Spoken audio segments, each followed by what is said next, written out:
की जानिब से कि ये ज़बान बंदी की जा रही है, ज़बान को बंद किया जा रहा है।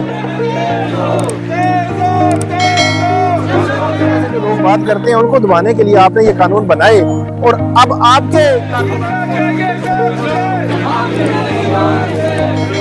साफी बरादरी जो है सरापा एहतजाज है, जिन्होंने जो है वो हुकूमत बिल को लेकर आई, उन्होंने असम्बली से पास किया।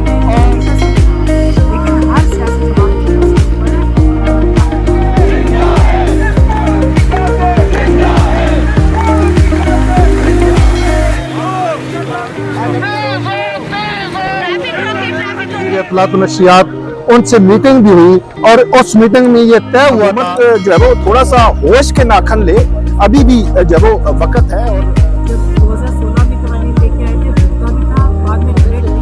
और ये जो टिकट बनाया गया है, ये कहा यह जाता है सहाफियों की जानिब से जो है वो वाज़ेह ना हो, ये पाकिस्तान की सहाफ़ियत।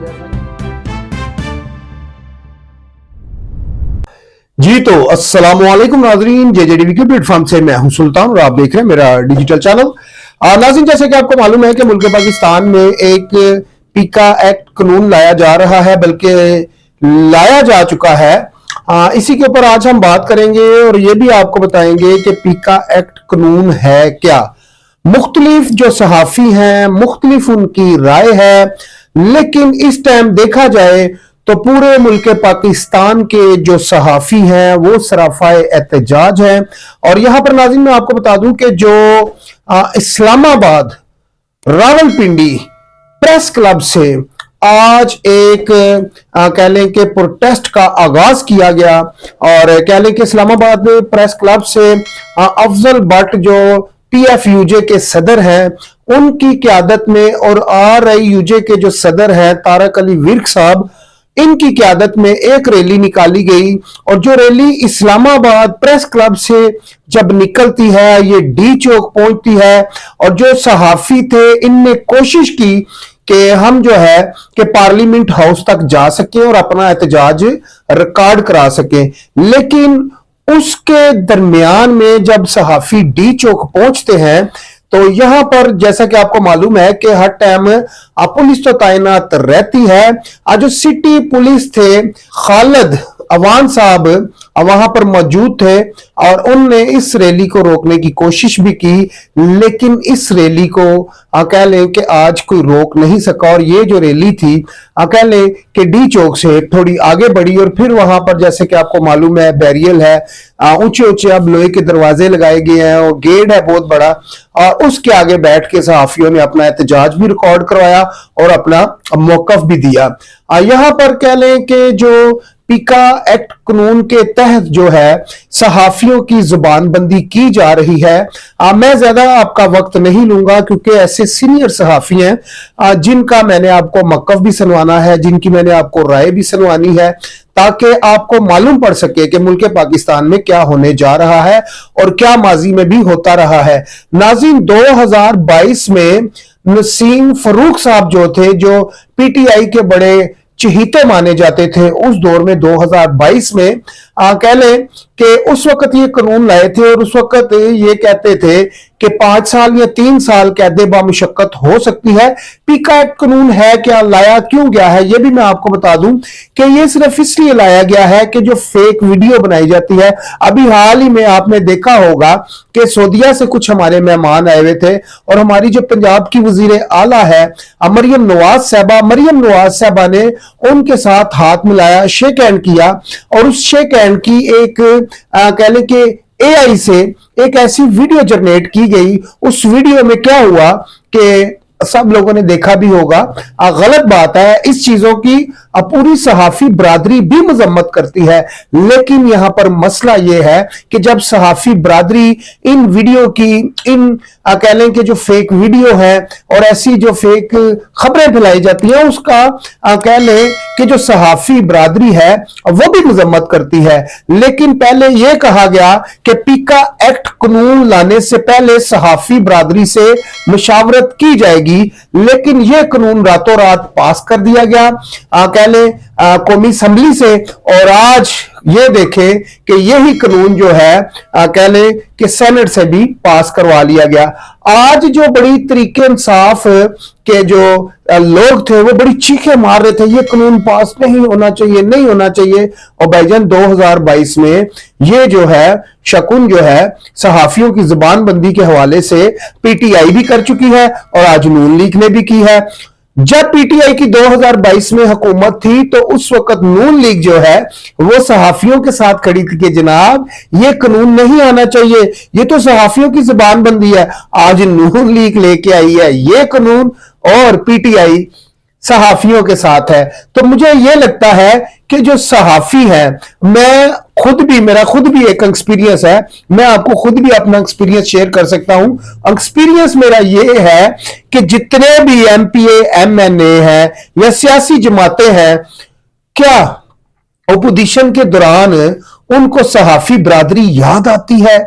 जब वो हुकूमत में होते हैं, पावर में होते हैं, तो उस वक्त सहाफी बरादरी इनको भूल जाती है।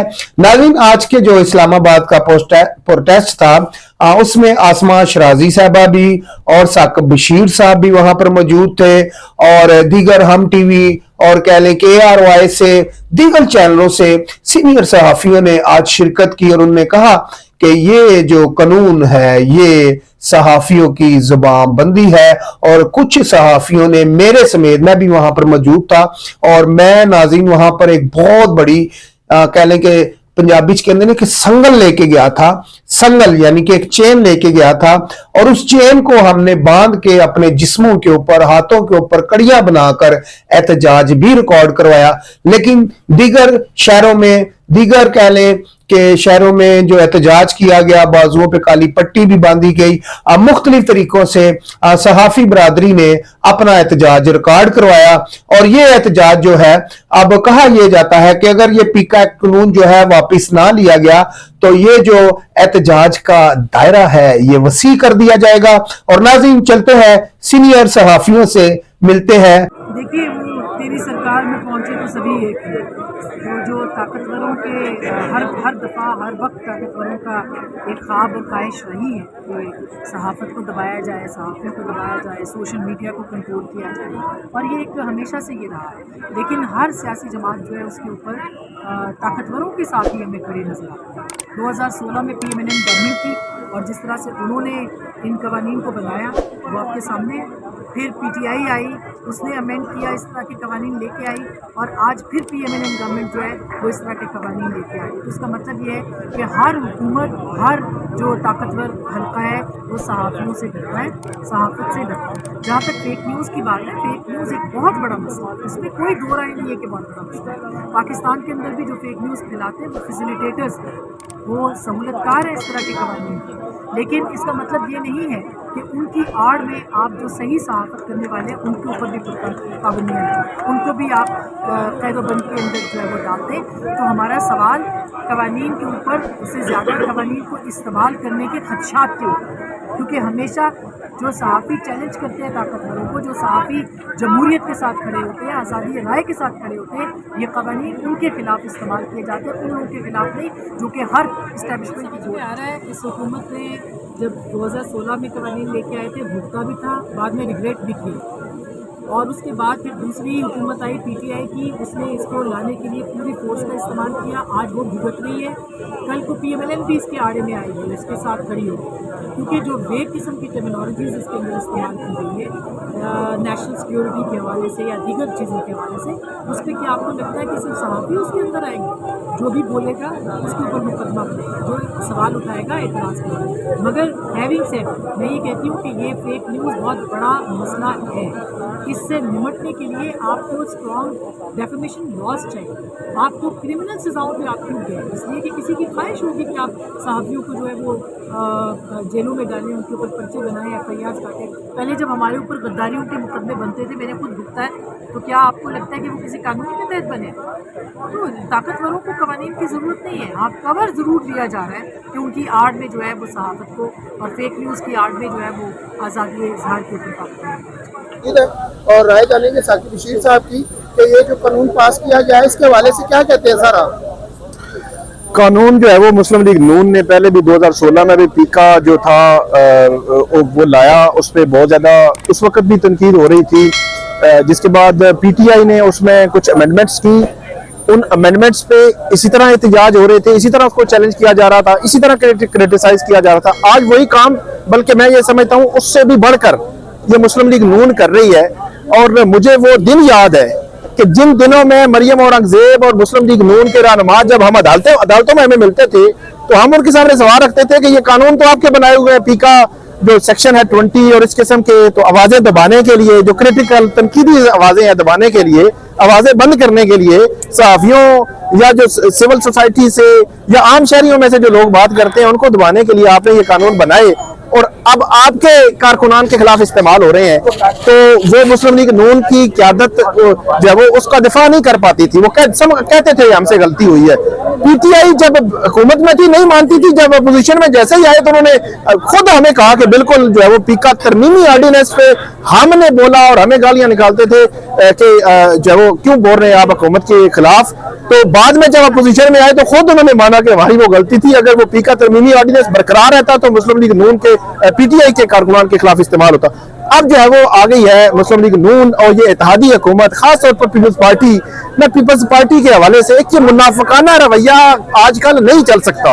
पीपल्स पार्टी की तबाही बर्बादी या अवाम में पजीराई ना होने, अवाम मतलब मैं पंजाब कर रहा हूँ, बहुत सारा जो मुल्क का हिस्सा है उसकी बात कर रहा हूँ, अवाम में पजीराई इसलिए नहीं होती जब अवाम की आप बात नहीं करते, आप जो है वो पब्लिक सेंटीमेंट को नहीं पढ़ सकते। तो यहाँ पर क्या हो रहा है, ये जो आपने लॉ बनाया है इसमें आपने खुली छुट्टी दे दी है। मैं इस हुकूमत को जो है वो क्रिटिसाइज करूंगा, इस प्राइम मिनिस्टर को क्रिटिसाइज, यार पब्लिक ऑफिस होल्डर हैं आप कौमी खजाने से आप पर खर्च हो रहा है, कोई पार्लियामेंटेरियंस है, कोई सूबाई है, क्रिटिकल मतलब उस पर क्रिटिसाइज करना, उनके हवाले से बात करना और उसको खुल के बात करना, इसमें तो ये तो सोसाइटी में अगर ये काम अगर शुरू आप कर दें कि हर चीज की आवाज बंद करना शुरू कर दें तो सिस्टम कैसे चलेगा। तो ये आप चाहते हैं कि पूरा जहान जो है वो पीटीवी हो जाए, इस तरह नहीं होता। तो इसलिए हुकूमत जो है वो थोड़ा सा होश के नाखन ले, अभी भी जो है वो वक्त है। और कौमी असम्बली से जो पास हुआ, फिर सेनेट से भी पास हो गया, अब सदर के पास है, सदर को इसको रोकना चाहिए, वापस भेजना चाहिए। और जो सहाफी इकट्ठे हुए हैं इनको सुने, ये स्टेक होल्डर्स हैं, और अगर आप नहीं सुनेंगे तो ये तो सख्ती तो डेफिनेटली जो एहतजाज है, प्रोटेस्ट है, वो राइट है, वो प्रोटेस्ट जहां तक हो सका करेंगे। और बाकी अदालती फोरम भी हैं, वहां पे भी इसको जो है चैलेंज किया जाएगा। ये यूनियन है, इनके साथ तो मुशावरत नहीं की गई, इसकी क्या वजह हो सकती है, इतनी जल्दबाजी क्यों की गई है, और ये जो हमारी जर्नलिस्ट कम्युनिटी है इनको इत्मीनान में क्यों नहीं लिया गया? देखिए ये हुकूमत जो है इसने हमारे साथ Pakistan federal union of journalist, Rawalpindi Islamabad union of journalist के साथ ये वादा किया था कि हम ये बिल लाना चाह रहे हैं, और इस हवाले से हमारी जो है वफाकी वजीर इत्तलात व नशरियात उनसे मीटिंग भी हुई, और उस मीटिंग में ये तय हुआ था कि जब ये बिल लाएंगे उससे पहले ये मुसद्दा जो होगा बिल का वो हमारे साथ शेयर किया जाएगा, उसके बाद जो है ये बिल जो है नेशनल असेंबली में लाया जाएगा। लेकिन हुकूमत ने वादा खिलाफी की और रातों रात जो है ये बिल असेंबली में पेश किया गया। हालांकि ये बिल जो था वो एजेंडे में भी शामिल नहीं था, लेकिन इसके बावजूद जो है वो हुकूमत बिल को लेकर आई, उन्होंने असेंबली से पास किया। और उस वक्त भी जो सहाफी बरादरी थी वो प्रेस गैलरी में जो है वो एहतजाज कर रही थी, उसके बावजूद भी जो है वो बिल पास कर लिया गया। उसके बाद सेनेट से बिल ये पास किया गया। लेकिन ये जो कोशिश की गई है आज़ादी सहाफत को दबाने की, मीडिया को दबाने की, सहाफियों को दबाने की, इस कोशिश को हम कामयाब नहीं होने देंगे। आज पूरे पाकिस्तान में Pakistan federal union of journalist का जो एहतजाज था, पूरे पाकिस्तान में एहतजाज हुआ है, और Rawalpindi Islamabad union of journalist की कॉल पर आज नेशनल प्रेस क्लब से लेकर डी चौक तक रैली निकाली गई और भरपूर तरीके से एहतजाजी मुजाहरा किया गया है। और मैं आपको बता दूं कि अगर हुकूमत ने अपना रवैया तब्दील ना किया तो इससे पहले भी जो हुकूमत थी उसने भी देखा था कि हमने Pakistan media development authority bill के खिलाफ जो था वो एक 24 घंटे का धरना दिया। उस एहतजाज में, उस धरने में आज के वजीर आजम मियां शहबाज शरीफ जो थे वो 2 मरतबा आए, पाकिस्तान पीपल्स पार्टी के चेयरमैन 2 मरतबा आए, मौलाना फजल रहमान आए, और नून लीग की पीपल्स पार्टी की जो मेन क़यादत थी वो हमारे एहतजाज में आई। उसके बाद जो MKM उस वक्त हुकूमत की इत्तेहादी थी वो भी हमारे साथ इज़हार यकजहती के लिए आई, और अल्हम्दुलिल्लाह उस एहतजाज के बाद जो है वो PTI की हुकूमत को पीछे हटना पड़ा और Pakistan media development authority bill जो था वो वापस ले लिया।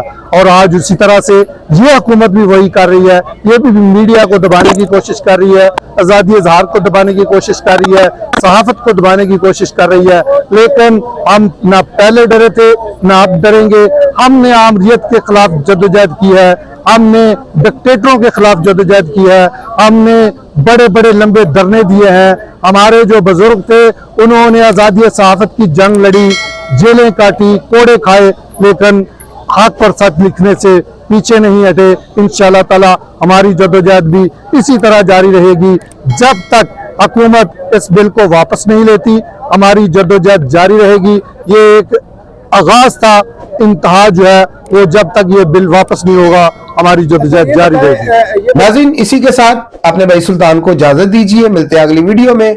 नाज़रीन, मेरे चैनल को लाइक करें, शेयर करें, सब्सक्राइब करें ताकि आने वाली जो नई वीडियो है उसकी मालूमात आप तक पहुंच सके। और मैं ये हमेशा आपको कहता हूं कि खबरों पे नजर रखें, बाखबर रहें, ताकि मुल्क की क्या सूरत हाल है उसका आपको मालूम होना चाहिए। इसी के साथ अपने भाई सुल्तान को इजाजत दीजिए, मिलते हैं अगली वीडियो में। अल्लाह हाफिज।